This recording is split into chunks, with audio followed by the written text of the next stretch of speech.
ভালো আচরণ। আসসালামু আলাইকুম। Respected founder and director, honorable chairman of this congregation, esteemed teachers, my dear friends and distinguished audience.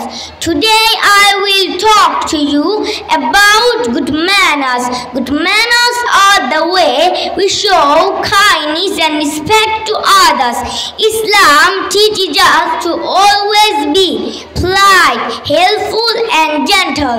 The Prophet Muhammad, peace be upon him, said, "The best of you are those with the best manners." This means that being kind and teaching others well makes us better people. Simple things like saying please and thank you, smiling and listening to others are all part of good manners. Let's always try to be good to everyone we meet because it makes Allah happy and makes us feel good too.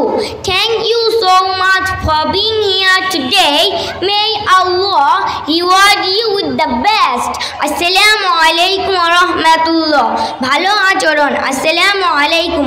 শ্রদ্ধেয় প্রতিষ্ঠাতা ও পরিচালক, এই ধর্মসভার সম্মানিত chairman, সম্মানিত শিক্ষকবৃন্দ এবং আমার প্রিয় বন্ধুরা এবং বিশেষ শ্রোতাগণ, আজ আমি আপনাদের সাথে ভালো আচরণ সম্পর্কে কথা বলবো।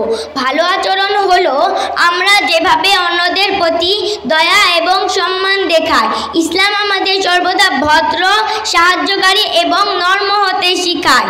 নবী মুহাম্মদ সাল্লাল্লাহু আলাইহি সাল্লাম বলেছেন, তোমাদের মধ্যে সর্বোত্তম তারাই যাদের আচার ব্যবহার ভালো। এর অর্থ হলো সদয় হওয়া এবং অন্যদের সাথে ভালো আচরণ করা আমাদের আরো ভালো মানুষ করে তোলে।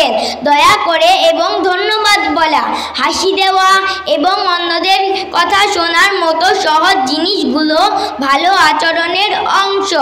আসুন আমরা যাদের সাথে দেখা করি তাদের সাথে সর্বদা ভালো হওয়ার চেষ্টা করি, কারণ এটি আল্লাহকে খুশি করে এবং আমাদেরকেও ভালো অনুভব করায়। আজ এখানে থাকার জন্য আপনাদেরকে অনেক ধন্যবাদ।